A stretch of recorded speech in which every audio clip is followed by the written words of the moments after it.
welcome back Andrew Shaw. Ladies and gentlemen, number 65, Andrew Shaw.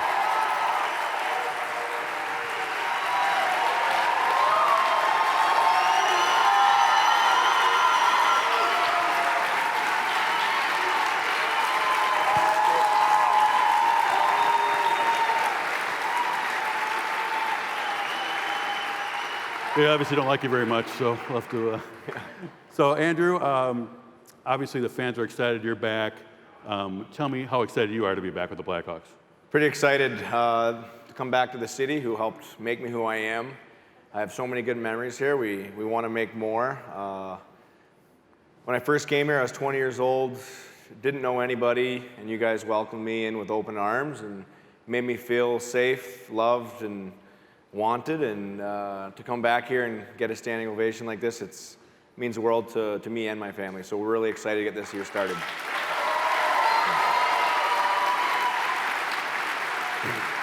Before I get to some of your favorite Blackhawks memories, when you went to Montreal, was it always in the back of your mind at some point, in some capacity, I want to come back to Chicago? It was always there. I never wanted to leave. I've always dreamt of coming back, and you know, it was always a reality, and it comes true. And you know, like I said, we're very excited to get this year started. So tell me about the first time you're here in Chicago. You developed a pretty unique bond with these fans, but also these teammates that you had. Every time we talked to you in the dressing room, the first words out of your mouth was, "I love my teammates." And it's something that really struck home with me, that very legitimately you enjoyed being around those guys, and now you've got this bond of winning cups together.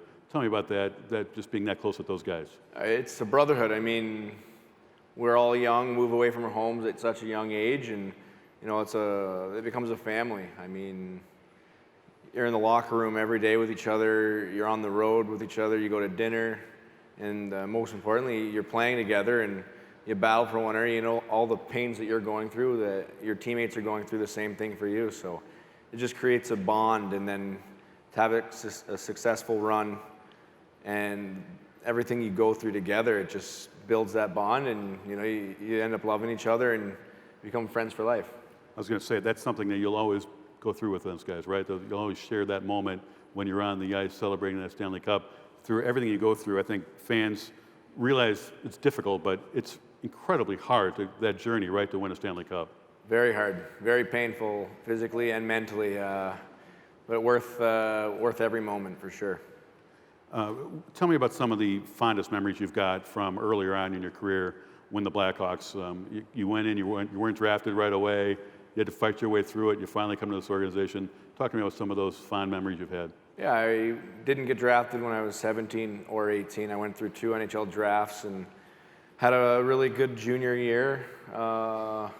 We won the OHL. I knew Chicago was interested, and they gave me a chance. They took me in the 5th round of the 2011 draft, and I signed an American League deal, one way, and then I came to camp and just tried to impress, and you know, pissed a lot of people off, I guess, but had fun with it.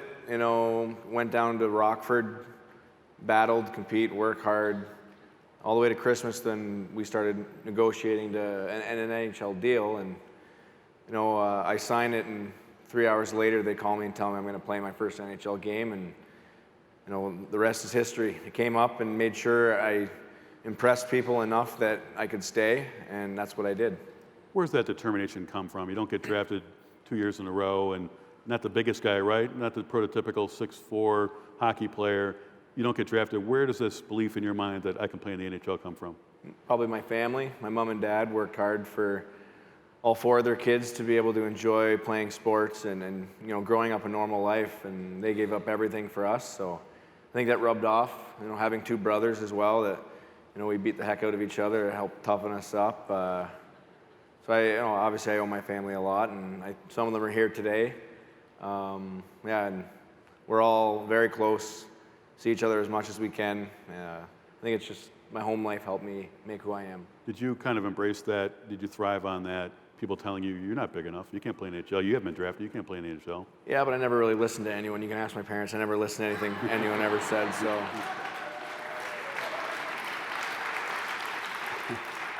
You listen to Coach Quenneville though, right? Yeah.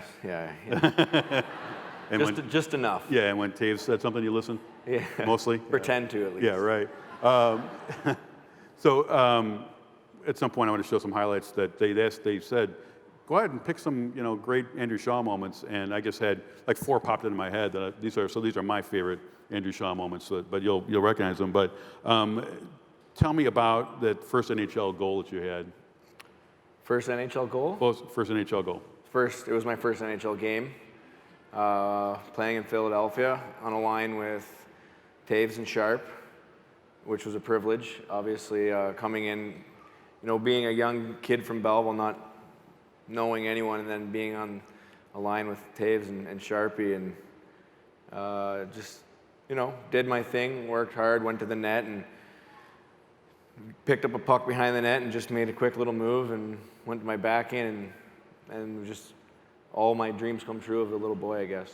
We're going to test this out. Now, remember, I'm a writer. I'm not a multimedia guy. But if the video guys can roll number 15, the goal was on January 5th, 2012 against the Flyers. Right here off the boards, he's got it. Here's the back of that. He scores! Andrew Shaw in his first NHL game has scored with a point-blank backhander, and the Hawks are in front. To Andrew Shaw. Taves takes 2 guys, Pat, in behind in that beautiful little move around a really, really good defenseman. What's that feeling like? I mean, I'm sure you dreamed about it your entire life. I love seeing it. We played with Timo, so when he came here, I gave him a hard time about that, actually.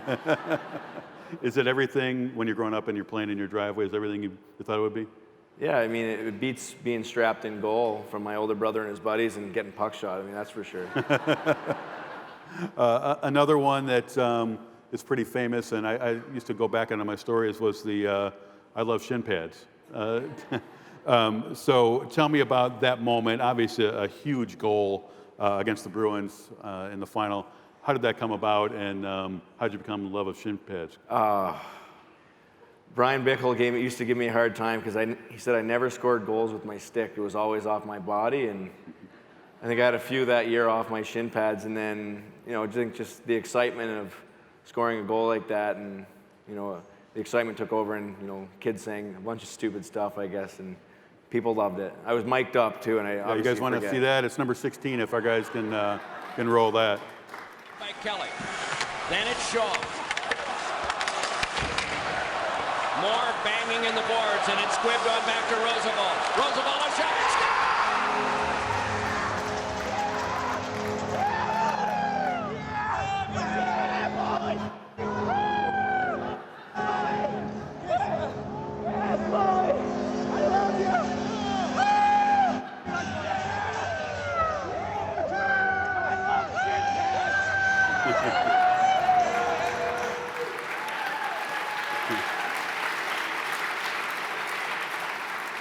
Now, as a writer on Deadline, you were my favorite player that night, just because you finally got that game over with. If you remember, that was well into the morning, and I guess a great moment in Blackhawks history. But I think that catchphrase, "I love shin pads," is one of my favorite Blackhawks memories throughout the years, because it's just so.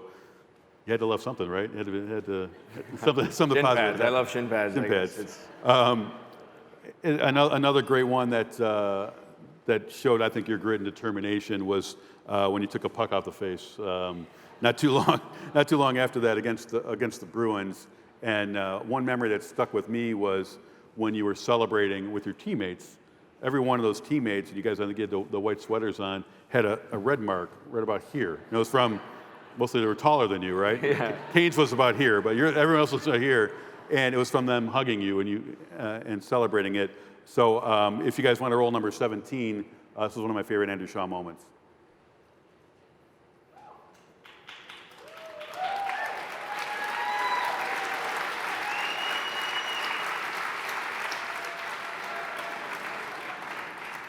And there's a story of why there's no audio of this, because there might be some expletives being said. Not by Andrew, certainly, and not by anybody else in the Blackhawks. But so they warned me about that. They say it's not technical glitch. We couldn't run the audio on that. It would have been just a series of bleeps. But I think that just shows how happy you were and what your teammates meant to you. And what are your memories of hoisting that cup over your head? Dreams coming true for a kid. I mean, it was unbelievable. moments I'm never going to forget. And obviously, with what I said, it was pure emotion. So. And I guess this is actually my favorite Andrew Shaw moment, and didn't count, but it's like so. Andrew will tell you that you watch enough hockey, and you guys out here watch enough hockey, that when something different that hasn't happened before, that you've never seen before, and you just turn to somebody and go like, "Did that just happen? I've never seen that before." Against the Ducks in 2015, it was the Western Conference Final. Andrew Shaw found a way to put the puck in the net, which I thought was brilliant. If you guys can roll number 18, we call it the headbutt goal. Across the shot. Here is Taves for Kane, saved by Anderson.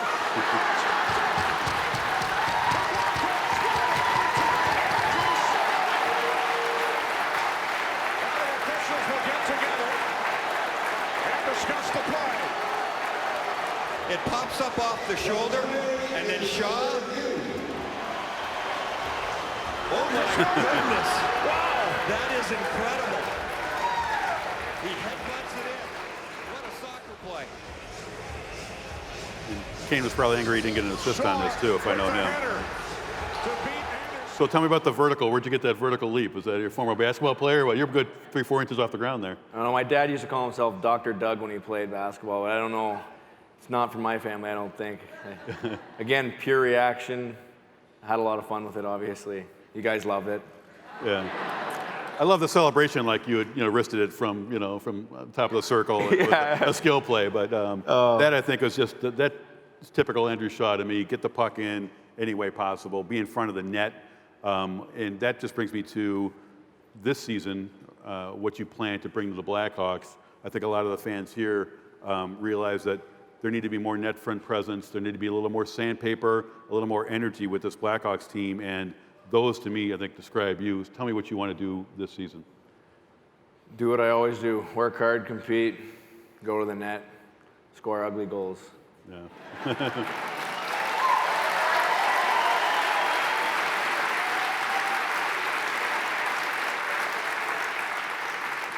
Now, I could go on and on. Do you want to take a few questions from the folks? Sure. Anybody have any questions for Andrew? Is there a forum for this? Sure.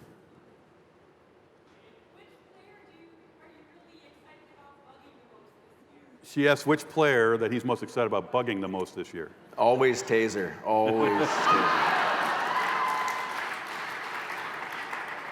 What is it about Jonathan that, because he reacts the way he reacts, right? It's not. Oh, yeah. I call him Sensitive Steve. It's like giving him a hard time. He gives it back. Now you, they don't think you do this anymore, but who was your roommate on the road back in the day? Brandon Saad. Brandon Saad? Yeah. Give us the Brandon Saad story of that, because he's a kind of quiet guy, right? Pennsylvania guy, doesn't say much. Give us a good Brandon Saad story, that knowing that there are some young kids in the crowd. He's just he's an old man. That guy sleeps, I'd say 15, 16 hours a day. How did that work out when I'm guessing you don't sleep that much and you're a little higher energy? No, he let me watch TV. We were a good pair. Very good. Anybody on this side? How about here? Is he the voice of Scrappy Doo? Like Scooby-Doo's little cousin there? Do I sound like him? It looks like Oh, it looks like him. Same height. Did you like the Mutt nickname? Is that one you liked? Yeah, the Mutt's one that Andrew Burnett gave me, so I'm going to take it with me wherever I go. It's a little more creative than Shawzer, right? Yeah, I guess so. Hockey nicknames, I love hockey nicknames. How about right here?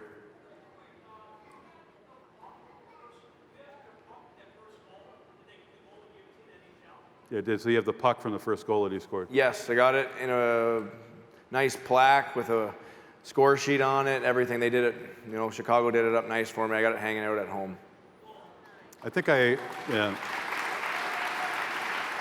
It reminds me of a story I did with you back in the day. And are you a collector? Do you collect stuff, and where do you keep it? And not specifically, but where do you? I have a garage back home. I keep a bunch of stuff, and it's just decked out.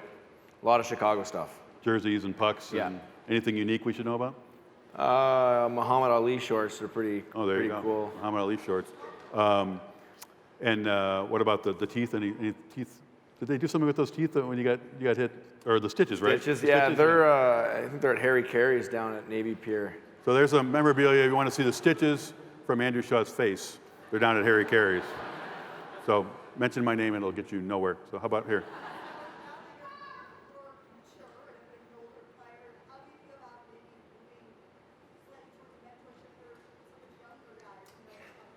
The question was, now that he's older, I guess. Mature. She said mature. She said mature, yeah.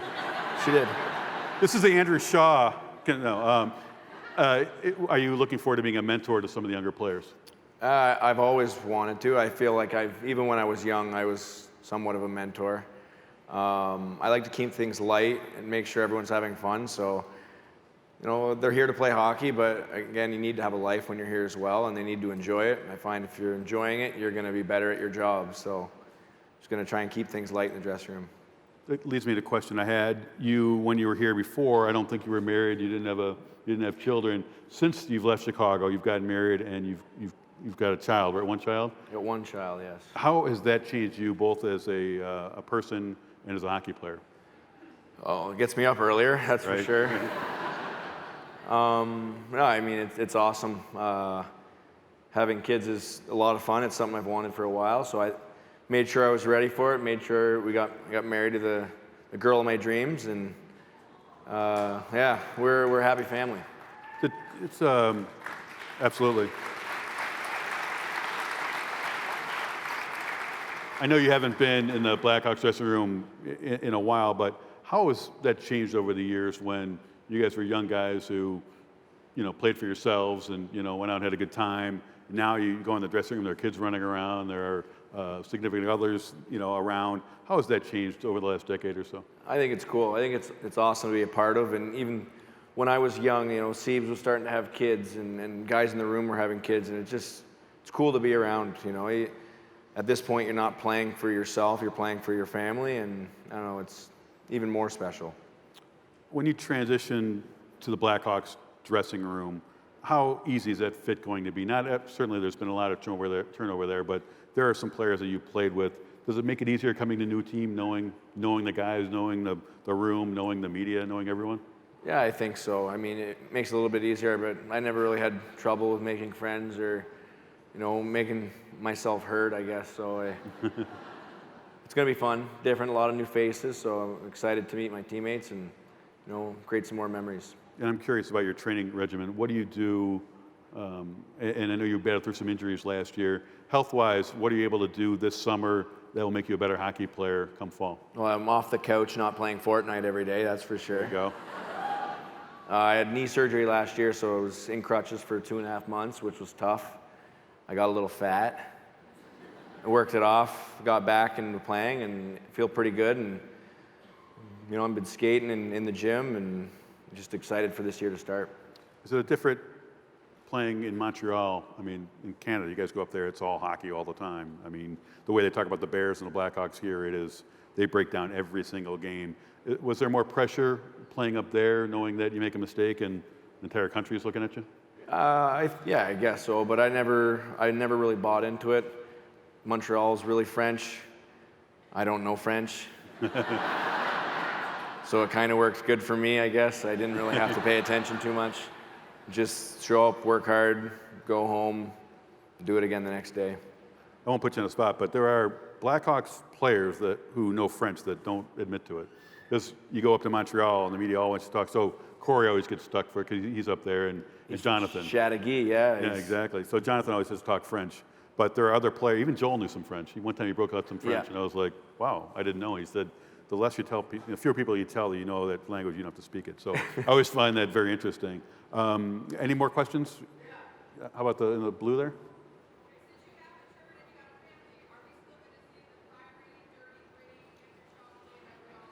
She said, now that he's mature, and she said dirty, gritty player, we're going to see that same kind of play out of Andrew Shaw. For sure. I mean, I'm not dead. I'm still here.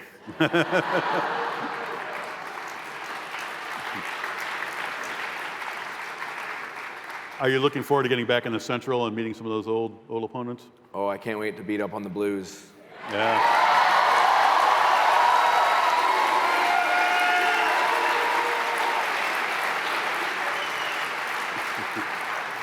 Yeah, I was going to ask you about that. Jonathan Taves said the other day that, yeah, he couldn't root for the Blues. How was it watching those guys win a cup? And did you watch it? I did. Jordan Binnington is a good friend of mine, so it was nice to see him, but I told him it ain't happening this year, and I'm going to make it really hard on him. So you're looking forward to crashing the net on him next year? Oh, yeah. Yeah. Skates first.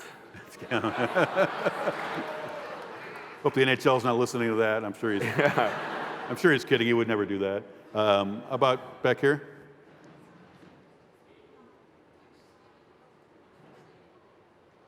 Which Stanley Cup was most exciting? Both were very exciting, but 13 was my first. I was 21 years old, and it was one of the highlights of my life, so I'd have to go with that. Does it ever get old winning a Stanley Cup? Sorry? Will it ever get old winning a Stanley Cup? No. Yeah, yeah. Is that when same thing as like when you hit your first goal? Is that all that it is that you're dreaming about when you're a kid? When you actually take that cup and I forgot who handed it to you. Do you remember who handed it to you in 13? Sorry? Who handed you the cup in 13 on the ice? Do you remember? Who was it? Was it Carcillo? It might have been Carbomb. I'm not sure. Or but, Frolik, maybe? yeah. So when you get that and you're skating around, is it what you dreamed of as a kid? Oh, yeah. That's what, you're playing in the parking lot or in the driveway. It was always like Game 7, Stanley Cup Finals, and that when that moment actually comes true in your in real life, words can't really explain it. I mean, you can see raw emotion, dropping F-bombs on TV and bleeding everywhere. It was, Anybody over here? Yes, sir. Young man here. I could hear. Best lesson taught as a kid? Oh, very good. I don't know. Work hard and move out, I guess. I don't know. Work hard and move out. That's. I'm gonna tell that to my 9-year-old. He'll be thrilled about that. How about right here? Brad Marchand. Yeah. Favorite fight.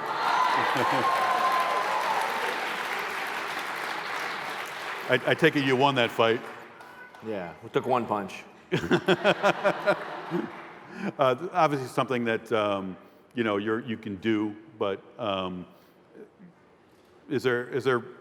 We can get a deep discussion on this, but fighting in the NHL's trying to crack down on fighting, getting out of the game. Is there a place for it in this league? I think there's always a place for it. I mean, if not, people are gonna throw big hits, do dirtier things. They get away with it. There's no one holding them responsible for it. I think there'll always be a spot for it in the game for sure. I think we have time for one or two more. Anybody? How about back here?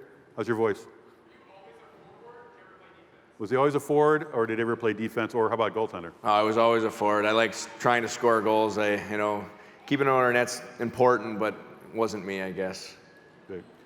That's all the time we have for today. Thanks for coming. Thanks to Andrew Shaw. Welcome home, Andrew Shaw.